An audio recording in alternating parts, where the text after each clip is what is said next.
নমস্কার। প্রাণারামের মাধ্যমে সম্প্রচারিত ভারত কথার গ্রন্থিমোচনের 582তম পর্বে আপনাদের সবাইকে জানাই সাদর সম্ভাষণ। মহামতি অনন্তলালের পরম আশীর্বাদে আমরা শুনে চলেছি পূর্ণ ভারত কথা। আমরা গত পর্বে শুনলাম মহামতি ভীষ্মের নিধনের সংবাদ শুনেই ধৃতরাষ্ট্র অস্থির হয়ে পড়েছেন।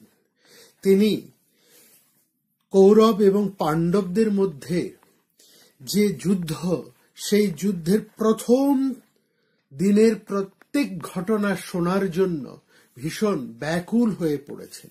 তিনি সঞ্জয়কে বলছেন, ধর্মক্ষেত্রে কুরুক্ষেত্রে সমবেত ইয়ুৎসবঃ মামকঃ পাণ্ডবশ্চৈব কিম কুর্বত সঞ্জয়।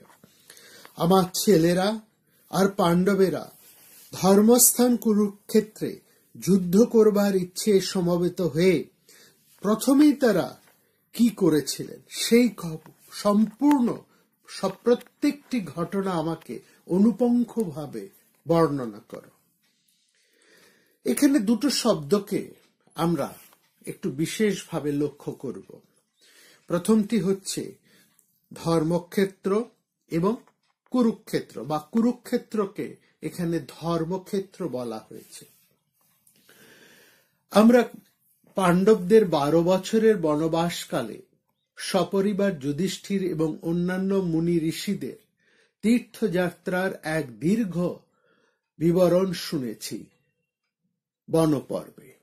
এই তীর্থযাত্রী দলের প্রধান পথপ্রদর্শক ছিলেন মহর্ষি লোমশ। তীর্থযাত্রা শুরু করার আগে মহর্ষি লোমশ পুলস্ত্যের দ্বারা বর্ণিত সমস্ত তীর্থ বিবরণ শুনিয়েছিলেন। মহর্ষি পুলস্ত্য তীর্থযাত্রারত ভীষ্মের কাছে যেসব উৎকৃষ্ট তীর্থের বর্ণনা শুনেছিলেন, সেখানেও কুরুক্ষেত্রের দীর্ঘ বর্ণনা আমরা পাওয়া যায়। আমরা শুনেছি সেই কুরুক্ষেত্রের কথা। এই স্থানটির নামকরণের পেছনে চন্দ্রবংশীয় বিখ্যাত রাজা কুরুর কীর্তি এবং মাহাত্ম্য জড়িয়ে আছে। আমরা শুনেছি তার বিশদ পরিচয়। মহারাজ কুরু মহাভারতের মূল চরিত্র, কৌরব পাণ্ডবদের বিখ্যাত পূর্বপুরুষ। মহারাজ কুরু তার নিজের ক্ষমতায় এই অঞ্চলে, অর্থাৎ এই অঞ্চলে দক্ষিণে সরস্বতী এবং উত্তরে দৃশদ্বতী নদী, আর তার মাঝখানে অবস্থিত এই ভূখণ্ডের নামই হচ্ছে কুরুক্ষেত্র। একে বলা হয় স্বর্গের মতন পবিত্র এই স্থান। প্রাচীন সময় পুরাণে, মহাকাব্য পুরাণে এবং প্রাচীন বৈদিক সাহিত্যে এই অঞ্চলের নাম ছিল ব্রহ্মাবর্ত। ব্রহ্মাবর্ত কিংবা কার্যনাবত। মহারাজ কুরুর সময়, অর্থাৎ ব্রহ্মাবর্ত পুরাণে আমরা পাচ্ছি, মহারাজ কুরুর নাম অনুসারেই বৈদিক কার্যনাবত বা ব্রহ্মবর্ত নাম হয় কুরুক্ষেত্র। এই কুরুক্ষেত্রে মহারাজ কুরু অনেক তপস্যা করেছিলেন। এই তপস্যার অর্থ আমরা যেমন যজ্ঞ বুঝব, তেমনি এই তপস্যার অর্থ আমরা বুঝব এখানে অনেক বড় বড় তিনি কাজও করেছিলেন, এবং তার কাজের মধ্যে দিয়ে তিনি এই স্থানটিকে উন্নত করেন। এখানে যেমন পবিত্র তীর্থক্ষেত্র হয়, এটি যেমন একটি পবিত্র যজ্ঞভূমি বটে, এবং যজ্ঞের তাৎপর্য অনুসারে এখানে আমরা এই স্থানে মহারাজ কুরু বিশাল বসতিও স্থাপন করেন, এবং এইখানে অনেক উন্নতি সাধন করেন। তার নাম অনুসারে এই জায়গাটির নাম হয় কুরুক্ষেত্র। এখন এই কুরুক্ষেত্রকে ধর্মক্ষেত্র বলা হচ্ছে। ধর্মক্ষেত্র মানে এইটা কি কেবল বোঝায় যে এখানে বড় বড় যজ্ঞ হয়েছে, সেই অর্থেই এটি ধর্মক্ষেত্র? এইখানে এটিকে দেবতাদের যজ্ঞভূমিও বলা হয়েছে। ব্রাহ্মণ গ্রন্থে এবং বৈদিক গ্রন্থে এই স্থানটিকে দেবতাদের যজ্ঞভূমি এবং পুণ্যক্ষেত্র বলে বর্ণনা করা হয়েছে। প্রাচীন ব্রাহ্মণ গ্রন্থ শতপথ ব্রাহ্মণে আমরা লক্ষ্য করি অগ্নি, ইন্দ্র, সোম, বিষ্ণু এবং বিশ্বদেবগণ এবং অন্যান্য বিশিষ্ট দেবতারা এই স্থানে যজ্ঞানুষ্ঠান করতেন। এটি দেবতাদের বিচরণ ভূমি এবং যজ্ঞভূমি বলে এই স্থানটি তীর্থের মাহাত্ম্য লাভ করেছে। তেষাম কুরুক্ষেত্রম দেবজন মাস তস্মাদ আহু কুরুক্ষেত্রম দেবানং দেবজনমিতি তস্মাদ কচ কুরুক্ষেত্রস্য নিগচতি তদেব মন্নত ইদম। এই জায়গাটিকে দেবতাদের যজ্ঞভূমি এবং তীর্থভূমি বলে এটিকে ধর্মক্ষেত্র বলা হয়েছে এবং বলা হয়েছে স্বর্গের মতন পবিত্র এই স্থান। যাই হোক, ধৃতরাষ্ট্র এখানে সেই জন্যই এই কুরুক্ষেত্রকে ধর্মক্ষেত্র বলা হয়েছে। এবং এইখানে যে যুদ্ধ হবে, এই যুদ্ধকেও আমরা লক্ষ্য করব বলা হয় ধর্মযুদ্ধ। এখানে ধর্ম শব্দের অর্থে এই দ্বিতীয়বার যখন ধর্মযুদ্ধ বলা হচ্ছে, তখন এই ধর্মের শব্দের অর্থ কিন্তু ন্যায়, ন্যায়, অধিকার, প্রতিষ্ঠা, এই অর্থে কিন্তু ধর্ম। অর্থাৎ পাণ্ডবেরা তাদের অধিকার প্রতিষ্ঠার জন্যই এখানে কিন্তু যুদ্ধ করেছিলেন। মনে আছে নিশ্চয়ই আপনাদের, সঞ্জয় যখন দৌত্য কর্মে পাণ্ডবদের কাছে এসেছিলেন, তখন মহারাজ যুধিষ্ঠির বলেছিলেন সঞ্জয়কে, দেখো আমরা ক্ষত্রিয়, ক্ষত্রিয়দের ধর্ম অনুসারে আমাদের রাজ্য পালন, প্রজা পালন, এটাই হচ্ছে ক্ষত্রিয়ের ধর্ম এবং ক্ষত্রিয়ের ধর্ম হচ্ছে যুদ্ধ। আমরা তো অন্য ধর্ম অনুসারে এখানে ভিক্ষে করতে পারি না, ভিক্ষে করে আমরা আমাদের জীবন নির্বাহ করতে পারি না, তাহলে আমরা আমাদের ধর্ম ভ্রষ্ট হব। আমাদের ধর্ম ক্ষত্রিয়ের ধর্ম অনুসারে প্রজা পালন, রাজ্য পালন এবং প্রয়োজনে যুদ্ধ হচ্ছে আমাদের ধর্ম। অর্থাৎ আমরা আমাদের অধিকার ঠিক আদায় করে নেব যদি কোন রকম যুদ্ধ ছাড়া, কোন রকম কুলক্ষয় ছাড়া কৌরবেরা আমাদেরকে 5টি গ্রাম দিয়ে দেয়, তাহলে তো খুব ভালো, সেখানে কোনো জ্ঞাতিক্ষয়, কুলক্ষয় হবে না। কিন্তু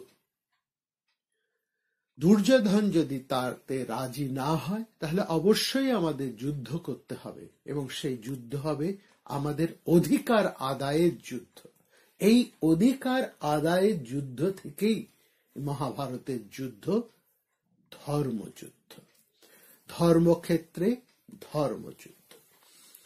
যাই হোক, সেখানে কি ঘটনা ঘটছে উভয় পক্ষের উপস্থিতিতে তা জানার জন্য খুব উৎকণ্ঠিত হয়ে পড়েছেন ধৃতরাষ্ট্র। সঞ্জয় তাকে বলছেন, রাজা ধৃতরাষ্ট্রকে সঞ্জয় সেই সমস্ত ঘটনা আনুপর্বিক বলার জন্য তিনি তার কথা আরম্ভ করলেন। সঞ্জয় উবাচ, তিনি বলছেন, রাজা দুর্যোধন তখন পাণ্ডবদের সৈন্য দেখে ব্যূহরূপে অবস্থিত দেখে দ্রোণাচার্যের কাছে গিয়ে বললেন যে, দেখুন আচার্য, পাণ্ডবেরা, এই পাণ্ডবদের বিশাল সেনার প্রতি আপনি দৃষ্টিপাত করুন। দ্রুপদ রাজের পুত্র এবং আপনার বুদ্ধিমান শিষ্য ধৃষ্টদ্যম্ন এই সেনাকে ব্যূহ রূপে এখানে উপস্থাপন করেছেন। এই ভীম অর্জুনের মতন মহাধনুর্ধর বীরেরা এই গুহ বা সৈন্য গুহের মধ্যে অবস্থান করছেন। সেখানে রয়েছেন মহারথ সাত্যকী, বিরাট, দ্রুপদ, ধৃষ্টকেতু, চেকিতান, বীর্যবান কাশীরাজ, পুরোজিত, কুন্তিভোজ, নরশ্রেষ্ঠ শৈব, বিক্রমশালী যোধামন্যু, বীর্যবান উত্তমৌজা, অভিমন্যু, দ্রৌপদীর পুত্রেরা এবং ঘটোৎকচ, এরা সবাই মহারথ। আমাদের পক্ষে যে সমস্ত শ্রেষ্ঠ যোদ্ধা আছেন তাদের মধ্যে স্বয়ং আপনি রয়েছেন। তাদের পরিচয়ের নাম আমি আপনার কাছে বলছি। এই যুদ্ধ বিজয়ী স্বয়ং আপনি উপস্থিত রয়েছেন। আছেন মহামতি ভীষ্ম, কর্ণ, কৃপ, অশ্বত্থামা, বিকর্ণ, ভূরিশ্রবা এবং জয়দ্রথ, এরা প্রত্যেকেই বিশিষ্ট।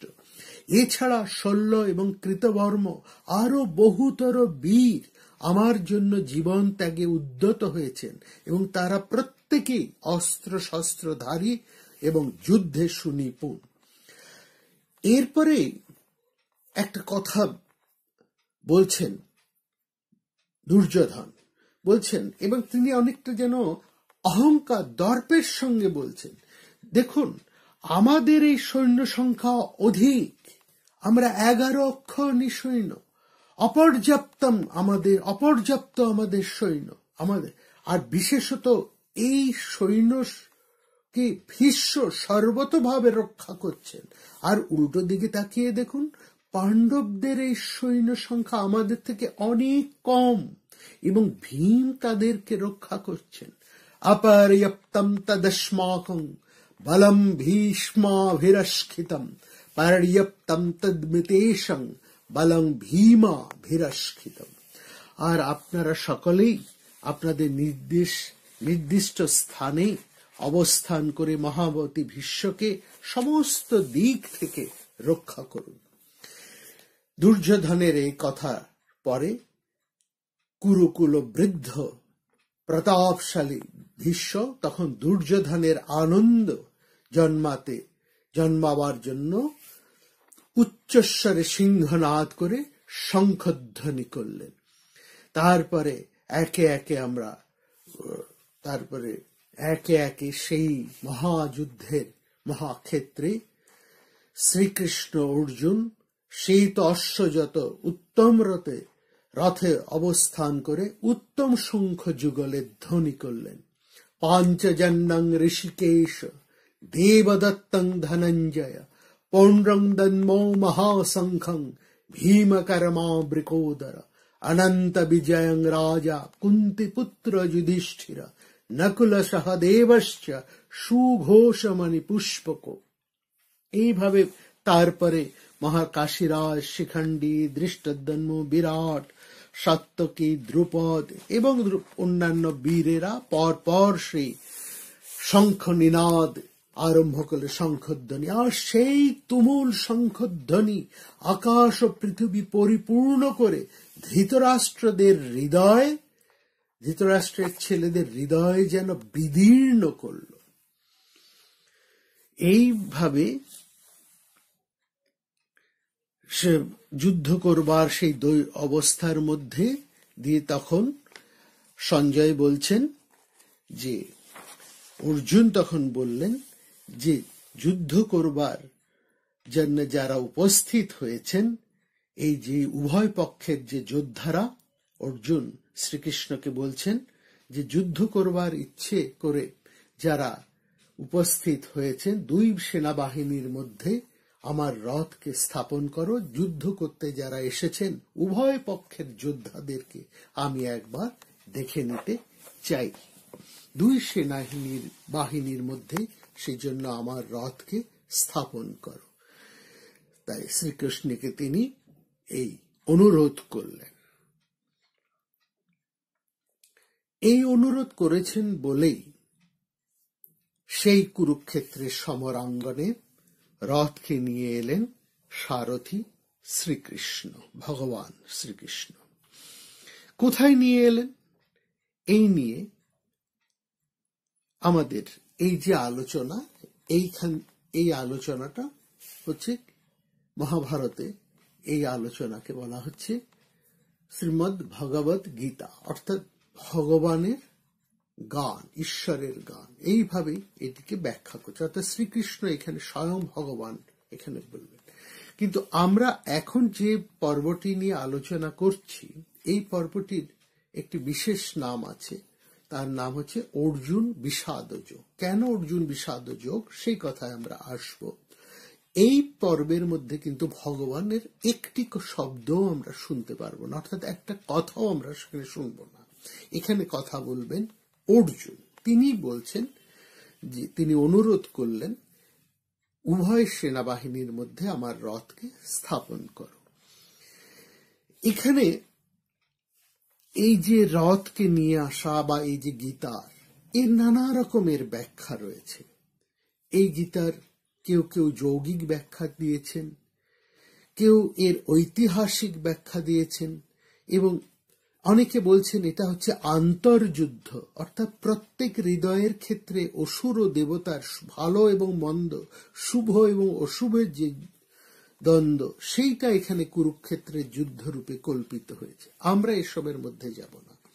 আমরা মহাভারতের ঘটনাকে ঐতিহাসিক ঘটনা বলেই মনে করি, এবং সেই হিসেবেই এখানে যা ঘটনা ঘটেছেন সঞ্জয় ঠিক যেমন যেমন বলছেন, এবং আমরা সঞ্জয়ের মুখ থেকে যা শুনছি তারই আমরা আলোচনা এখানে পরপর করে যাব। সংগ্রামের এই পটভূমিকাটা আমাদের একটু বুঝতে হবে। জীবনের যে দ্বন্দ্ব, সেটা আমরা যেভাবেই নিই না কেন, বাস্তবের দৃষ্টি থেকে আমরা যদি দেখি, অন্তরের দৃষ্টি থেকেও আমরা দুদিক থেকেই আমরা যদি দেখি, বাস্তব এবং অন্তর দুদিক থেকেই আমরা যদি দেখি, তাহলে দেখি যে প্রত্যেক মানুষের জীবন দ্বন্দ্বময়। এবং মহাভারত যেহেতু একটা মানুষের মনস্তত্ত্বকে নিয়ে আলোচনা করছে, সুতরাং এই আলোচনার মধ্যে আমরা বাস্তবিক আলোচনা, অর্থাৎ যা ঘটনা ঘটছে তার আলোচনাও করব, এবং সেই সঙ্গে সঙ্গে যে অন্তর আলোচনা, মনস্তত্ত্বের যে আলোচনা, সেটাও আমরা এর সঙ্গে সঙ্গে তুলে ধরব। এই যে জীবন মানেই হচ্ছে একটা দ্বন্দ্ব, জীবন মানেই হচ্ছে সংগ্রাম। সেই জীবন সংগ্রামের মধ্যে আমরা শান্তি খুঁজি। সেই জীবন সংগ্রামে আমরা কি করে শান্তি বা সমতা প্রতিষ্ঠা করতে পারি, তাকেই আমরা অন্বেষণ করি। সেই অন্বেষণ আমরা কোথায় করব, কার কাছে করব? যিনি আমাদেরকে সঠিক শান্তির বাণী ঠিক ঠিক শোনাতে পারেন, অর্থাৎ যথার্থ শান্তি আমাদের কাছে এনে দিতে পারেন জীবনে, তার কাছে আমাদেরকে যেতে হবে। সেই দুর্লভ সৌভাগ্য লাভ করেছেন অর্জুন। সমরাঙ্গনে দাঁড়িয়ে তিনি প্রার্থী হয়েছিলেন শ্রীকৃষ্ণের কাছে। এই জীবন সংগ্রামের বা কুরুক্ষেত্রের যুদ্ধের মধ্যে পথ চেয়েছিলেন, তিনি শান্তি খুঁজেছিলেন, এবং তিনি চেয়েছেন যে সঠিক পথটা কি, সঠিক কর্তব্য কি, সঠিকভাবে কি করা উচিত। এই সংগ্রামের মধ্যে যখন দ্বন্দ্ব এসে জীবনে উপস্থিত হয়, তখন সঠিকভাবে কি করা উচিত সেটাই তিনি জানতে চেয়েছিলেন। সেই পথই তিনি অন্বেষণ করেছেন শ্রীকৃষ্ণের কাছে। সেজন্য গীতার এই পটভূমিকাটি সেই জন্য বিশেষভাবে আমাদের অনুধাবন করা, উপলব্ধি করা প্রয়োজন। প্রথম কয়েকটা জিনিস এই পর্বে বিশেষভাবে লক্ষ্য করার প্রয়োজন। প্রথম হচ্ছেন যিনি শ্রোতা, তার কি রকম অবস্থা। শ্রোতার অবস্থা প্রথমেই একটা শ্লোকের মধ্যে ধরিয়ে দেওয়া হয়েছে, সেটা লক্ষ্য করবার মতো। শ্রোতা অর্থাৎ অর্জুন যখন এলেন কুরুক্ষেত্রের সমরাঙ্গনে, তখন তিনি কাদের দেখলেন? দেখতে পেলেন প্রথম তার আত্মীয় স্বজনকে। সেই জন্য বলা কি সেখানে দেখছে না, তান সমীক্ষা স কৌন্তেয় সর্বান বন্ধুন অবস্থিতান কৃপয়া পরমাবিষ্ট বিশিদন্যে মম ব্রবীত। তান সমীক্ষা, ভালো করে দেখুন, তাদের ভালো করে দেখে। কাদের তিনি দেখলেন? একটা সার্থক শব্দ এখানে ব্যবহার করা হয়েছে, বন্ধুন।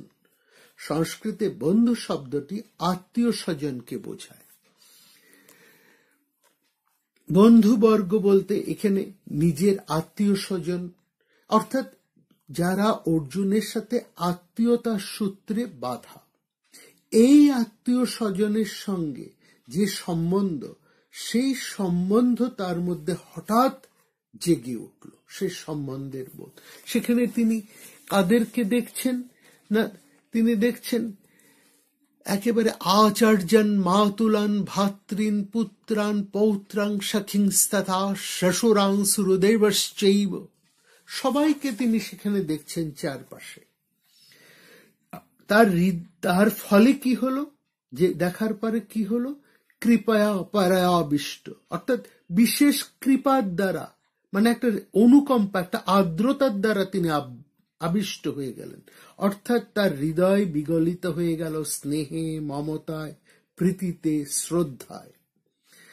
অর্থাৎ যে সূত্রে আমরা আত্মীয় স্বজনের সঙ্গে বাঁধা থাকি, সেই যে সূত্রে অর্জুন এই প্রত্যেকের সাথে আবদ্ধ ছিলেন, সেই ভাবটা তার ভেতরে জেগে উঠল।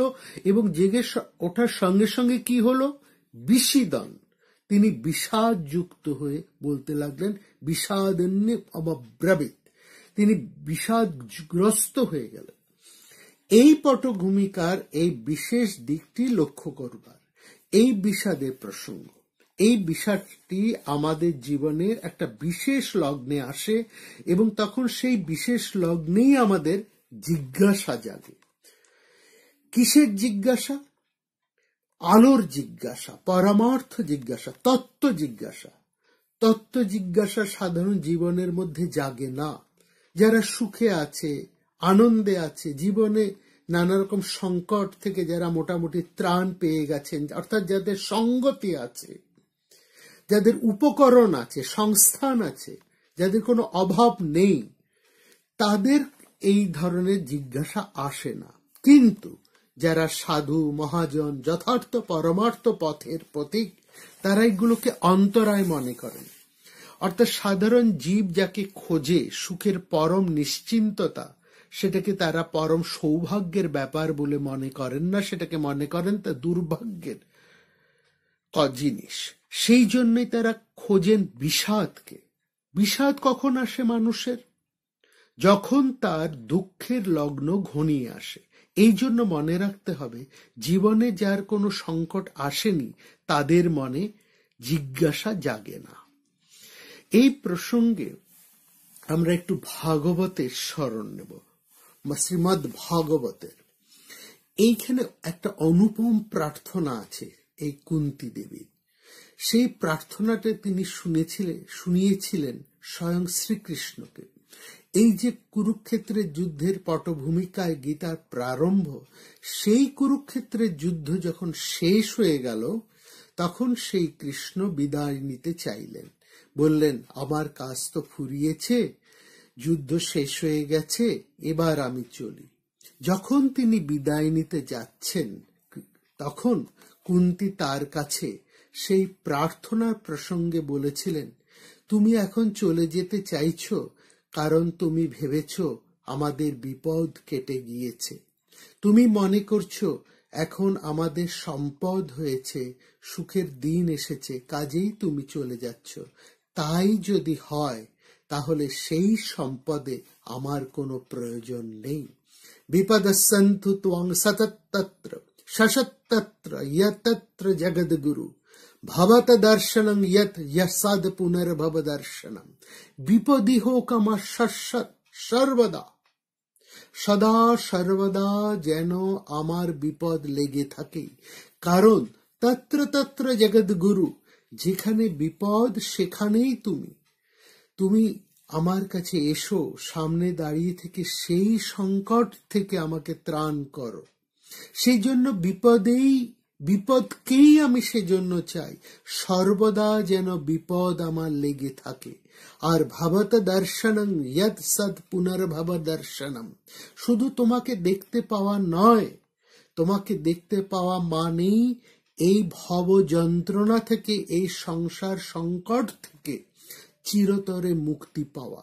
সুতরাং সেই দর্শনই আমি চাই। বিপদ যদি তোমার সেই দুর্লভ দর্শন এনে দেয়, সেই দুর্লভ দর্শনের ফলে আমার পরমা মুক্তি লাভ হয়, তাহলে সেই বিপদই তুমি আমাকে দিও। আরেক ঠিক এইরকমই আরেকটি প্রার্থনাও রয়েছে আরেক অপূর্ব শ্লোকে, বিপদ নৈব বিপদ সম্পদ নৈব সম্পদ বিপদ বিস্মরণ বিষ্ণু সম্পন্ন নারায়ণ স্মৃতি। কোনো বিপদই বিপদ নয়, কোনো সম্পদই সম্পদ নয়। যেগুলো আমরা বিপদ বলি সেগুলির কোনোটাই যথার্থ বিপদ নয়। যেগুলো আমরা সম্পদ মনে করি সেগুলোও সম্পদ নয়। এই সংসারে বিপদ একটাই, সম্পদও একটাই। কোনটা বিপদ আর কোনটা সম্পদ? বিপদ বিস্মরণং বিষ্ণু, বিষ্ণুকে বিস্মরণ, ভগবানকে ভুলে যাওয়া, সেটাই একমাত্র বিপদ। আর সম্পদ কোনটা? নারায়ণ স্মৃতি, নারায়ণকে স্মরণ, সর্বব্যাপক সেই চৈতন্য সত্তাকে, যিনি একমাত্র আমাদের আশ্রয়স্থল, তাকে যেন সবসময় স্মরণ করতে পারি, সেটাকেই বলি একমাত্র সম্পদ। অর্জুনের এই যে বিপদ এসেছে, যা তাকে পরম সম্পদের দুয়ার খুলে দিয়েছিল। এই কথাটা বলার তাৎপর্য এই যে, জীবনে যখন যাদের সংকট আসে ঠিক তখন তাদের মধ্যে যথার্থ জিজ্ঞাসা জাগে। এই জন্য যথার্থ জিজ্ঞাসা জীবনে যতক্ষণ না আসে তখন কেবলমাত্র একটা কৌতূহল, নিছক ঔৎসুক্য জাগে। একটু তত্ত্বকথা শুনি, একটু শাস্ত্র পড়ি, একটু সাধুসঙ্গ করি, এগুলো একটা বিলাস মাত্র। এতে তেমন কোনো ফললাভ হয় না। কাজ জীবনে যখন সমস্যা উদগ্রভাবে প্রকাশ পায় তখনই মানুষ তখন সঠিক পথ খোঁজেন, তাকে ঈশ্বর সেই পথের নির্দেশ দান করেন। সেই নির্দেশ দান তিনি করেছেন অর্জুনকে, এবং সেই নির্দেশ যে কোনো সংকটাপন্ন মানুষ যদি সেই সংকট থেকে ত্রাণের নির্দেশ খোঁজে, তাহলে আজও সে এই ভগবদ গীতার কাছ থেকে সেটি পেতে পারে। অর্জুনের কি হলো? বিষাদে চিত্ত ছেয়ে গেল। এই বিষাদ যখন ঘনিয়ে এলো, তখনই তার প্রসাদ, তার অনুগ্রহ অর্জুনের উপর বর্ষিত হতে আরম্ভ করল। মানুষ যখন বিষাদে ডুবে যায় তখন সে নিজেকে হারিয়ে ফেলে। এই বিষাদ জিনিসটা কার ধর্ম? আমরা তিনটে গুণের রাজ্যে বাস করছি, সত্য, রজ এবং তম। তম শব্দের আরেক অর্থ হচ্ছে অন্ধকার। এই তামসিকতাই বিষাদের মূর্তি নিয়ে আসে, কালো মেঘের মতো আমাদের চিত্ত আকাশকে ছেয়ে ফেলে, এবং চিত্ত আকাশকে ছাওয়ার ফলে আমরা গভীর বিষাদ, নিবিড় নির্বেদের মধ্যে ডুবে যাই। সুতরাং সেই অবস্থায় মানুষ নিজের আত্মাকে, নিজের স্বরূপকে যেন হারিয়ে ফেলে। এই জন্য এই বিষাদের মধ্যে তিনি এসে মানুষকে উদ্বুদ্ধ করে জাগিয়ে তোলেন, এটাকে হারিয়ে যাওয়া থেকে আবার তার সূত্রে, তার অবস্থানে, তার স্মৃতিতে, তার পরিচয়ের মধ্যে তাকে স্থাপন করে। অর্জুন বিষাদ যুক্ত হয়ে তার কাছে নিজের দুঃখের কাহিনী শোনাচ্ছেন। বিষাদান্নমম ব্রবীত, এই দুঃখের কাহিনী যা তিনি বলেছিলেন তার মধ্যে আত্মীয় স্বজনের প্রতি তার যে মমতা, সেটা সবচাইতে বেশি পরিস্ফুট হয়ে উঠেছে। সে কথা কৃষ্ণ শুনলেন। শেষের দিকে অর্জুন আবার জ্ঞানী পণ্ডিতের মতন অনেক কিছু তার সঙ্গে যোগ করে বোঝাতে চাইলেন যে তার দৃষ্টিভঙ্গি আত্মীয় স্বজনকে বধ করতে না চাওয়া, এটা যেন ধর্মের দ্বারাই, ধর্মবুদ্ধির দ্বারাই প্রেরিত হয়ে তিনি মনে করছেন। এভাবে আত্মপক্ষ সমর্থন করে তিনি নিজে কৃত সংকল্প হলেন যে আমি আর যুদ্ধ করব না। এক মহাপাপে আমি লিপ্ত হতে চলেছি, যুদ্ধ করা আমার পক্ষে সম্ভব নয়। এই বলে তিনি কি করলেন না, অর্জুন ধনুর বাণ ত্যাগ করলেন, তার গান্ডীব তিনি রেখে দিলেন। তাহলে অর্জুন শোক সংবিঘ্ন মানস, যে শোকের দ্বারা তিনি অভিভূত হলেন, মন তার শোকে আচ্ছন্ন হয়ে গেল। বিষাদের এই পরের পর্যায়ের শব্দটি হচ্ছে শোক। এই শোকের কথা যেমন এই ভগবদ গীতার মধ্যে আমরা শুনছি, তেমনি এই শোকের কথা শুনি আমরা উপনিষদের মধ্যে। কেননা এই শোক থেকেই তো প্রথম জিজ্ঞাসা জাগে। এটা যে শুধু অর্জুনের বেলায় জেগেছিল তা নয়, ভারতবর্ষের অধ্যাত্ম জিজ্ঞাসার মূলেই এই শোক। শোক থেকে ত্রাণের একমাত্র উপায় হচ্ছে আত্মজ্ঞান। ছান্দোগ্য উপনিষদে আমরা শুনতে পাই নারদ সনত কুমারের সংবাদ। নারদ সনত কুমার সংবাদে আমরা শুনতে পাই নারদ এসেছেন সনত কুমারের কাছে, আচার্যের কাছে, গুরুর কাছে, সমস্ত বেদ, সমস্ত বিদ্যা সব অধিগত করে, সমস্ত জ্ঞান বিজ্ঞান তিনি আয়ত্ত করেছেন। তা সত্ত্বেও তিনি গুরু সনত কুমারের কাছে এসেছেন। কেন? কি জিজ্ঞাসা তোমার? সনত কুমার জিজ্ঞেস করছেন নারদকে, কেন এসেছো আমার কাছে? নারদ বলছেন, আমি এসেছি আপনার কাছে শোক থেকে ত্রাণ লাভ করার জন্য।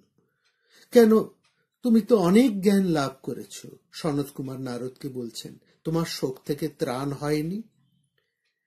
নারদ বলছেন, না, আমি মন্ত্রবিদেশ আস্মি না আত্মবিদ। অনেক মন্ত্রতন্ত্র জ্ঞান বিজ্ঞান আয়ত্ত করেছি, কিন্তু নিজেকে জানিনি, আত্মাকে জানিনি। কি বললে তুমি আত্মাকে জানোনি? কি করে বুঝলে? তার আর নিরিখ আছে, যাচাই আছে, লক্ষণ আছে। আমরা শুনেছি তারাতি শোকং আত্মবিদ। আত্মবিদ যিনি হন, আত্মাকে যিনি জানেন, তিনি শোকের পারে চলে যান। কিন্তু অহং ভগবা শৌচামি, আমি এখনো শোক করছি, শোকের মধ্যেই পড়ে আছি। তন্মম ভাবন শোকস্য পারং তারয়তু, আপনি আমাকে শোকের পারে নিয়ে চলুন। এই যে শোকের পারে যাবার এক মানুষের যে উদগ্র আকাঙ্ক্ষা, সেইটি নারদের মধ্যে, সেই আরতির মধ্যে পরিস্ফুট হয়েছে। তার নিবেদনের মধ্যে দিয়ে সেটা প্রকাশ পেয়েছে ওই উপনিষদের যুগে। সুতরাং সেই শোক থেকেই এই জিজ্ঞাসার উদয় হয়। আমাদের ভারতবর্ষের আদিকবি তার যে আদিকাব্য রচনা করেছিলেন, সেখানেও দেখছি আমরা শোক থেকেই শ্লোক উদ্ভূত হয়েছে। বাল্মীকির কণ্ঠে সেই যে শ্লোক নিঃসৃত হয়েছিল, মা নিষাদ প্রতিষ্ঠাং তমগম শাশ্বতী সমাহ, এই যে উদ্ভব, তার উদ্ভব এই শোক থেকে। শোক শ্লোক অতৎ আত্মগতঃ, শোক থেকে আবির্ভূত হয়েছে আমাদের জীবনের কাব্য ঝঙ্কার। এই যে শোক, তার সঙ্গে তার কারণ রূপে প্রথম দিকটায় লক্ষ্য করছি অর্জুনের মোহ। এই মোহ এবং শোক, এই দুটো থেকে ত্রাণের জন্য যখন মানুষের একান্ত ভাবে লালসা জেগে ওঠে, তখনই সে পথের দিশা চায়। সেই দিশা সে যখন লাভ করে, তখন সে পথ চলতে চলতে আস্তে আস্তে সে মোহ থেকে শোকের পারে যেতে ক্রমশ সমর্থ হয়। এই পটভূমিকার কথা যা আমাদের বিশেষভাবে স্মরণ রাখা প্রয়োজন, কারণ আমাদের যে অধ্যাত্ম শাস্ত্র, সে মানুষকে পথ চলবার নির্দেশ দেয়। জীবনের যে দৈনন্দিন সমস্যা, সেই সমস্যার সমাধান করে। কিভাবে সেই সমস্যার সমাধান করে? না, মোহ থেকে, শোক থেকে ত্রাণ করে আত্মজ্ঞানের পথ উন্মুক্ত করে দেয়। এই আত্মজ্ঞানের কথা বারবার আমরা উপনিষদের মধ্যে শুনছি। এইভাবেই ভগবদ গীতার সূচনা হচ্ছে। এই স্বয়ং পদ্মনাভের মুখপদ্ম বিনিসৃত এই সঙ্গীত বা এই গীতই প্রাণ জুড়ায় শোক মোহ দুঃখ তাপকে দূর করছে। এখানে যুদ্ধের প্রারম্ভে সমস্ত কর্তব্য কর্ম যখন তাকে পালন করতে হবে, তার মধ্যে অর্জুন একেবারে শোকগ্রস্ত, মোহগ্রস্ত হয়ে পড়েছে। কিভাবে অর্জুনের এই মোহ এবং শোককে শ্রীকৃষ্ণ ধীরে ধীরে তাকে শোক থেকে শোকের পারে নিয়ে যাচ্ছেন, সেইটি আমরা বিভিন্ন এই মহাভারতের এই ভগবদ গীতার পর্বে পর্বান্তরে 18 পর্বে আমরা একটু একটু করে লক্ষ্য করব। একটা কথা, আমরা গীতার সে আধ্যাত্ম ব্যাখ্যার এত গভীরের মধ্যে আমরা যেতে পারবো না, তবু প্রত্যেকটি অধ্যায়ের, এটা যেমন আমরা আজকে প্রথম অধ্যায় অর্জুন বিষাদ যোগ নিয়ে আলোচনা করলাম, এখানে একটা কথা আর একটু বলিনি, যোগ কেন না, এখানে হচ্ছে যুক্ত হয়ে থাকা, সমস্ত হচ্ছে একেবারে যুক্ত, কোথাও একটু ফাঁক নেই, এই কথাটাও, এই যোগের কথাটাও এখানে আসবে। তো প্রথম অধ্যায়ে আমরা আজকে অর্জুন বিষাদগ্রস্ত হয়েছেন বলেই এই অধ্যায়ের নাম হচ্ছে অর্জুন বিষাদ যোগ। এই অধ্যায়ে অর্জুনই কথা বলছেন, তিনি নানা কথাই বলছেন, জ্ঞানীর মতন কথা বলছেন, নানা রকম যুক্তি তিনি দেখাচ্ছেন যুদ্ধ না করার পক্ষে। কিন্তু শ্রীকৃষ্ণ এখানে আমরা লক্ষ্য করছি তিনি চুপ করে শুনছেন। এই সমগ্র অধ্যায়ের মধ্যে তিনি একটি শব্দ উচ্চারণ করেননি, একটি কথাও তিনি বলেননি। তিনি কথা বলবেন এরপর, তার কথা শোনার জন্য আমরা অপেক্ষা করে আছি আমরা আগামী পর্বে। আপনারা সবাই ভালো থাকবেন, কখনোই নির্ভারত হয়ে থাকবেন না। নমস্কার। প্রাণারাম প্রাণারাম প্রাণারাম প্রাণারাম প্রাণারাম প্রাণারাম,